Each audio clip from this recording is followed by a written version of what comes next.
Hey guys, it's Ty. Thanks for watching the Fumble. Alright, Twitter fingers turned to trigger fingers and Ayesha Curry's social media is lit. After the Warriors Game 6 loss, Ayesha did not hold back.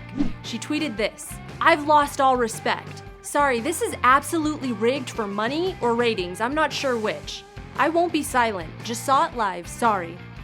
As one can guess, that tweet was very quickly deleted. She then sent out a stream of tweets to explain that one, saying, "Tweeted in the heat of the moment because the call was uncalled for.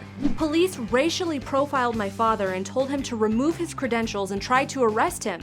It's been a long night for me. I apologize. I'm okay with the loss. I just can't take people coming at my family for absolutely no reason. Something I don't understand or stand for." Yikes. Now, before the game, she also tweeted that the arena would not let the families in until just moments before tip-off and made them wait in the bus. She called it an interesting tactic. She also mentioned that her cousin wasn't allowed into a casino earlier that day for wearing Warriors gear. Cleveland is not messing around right now.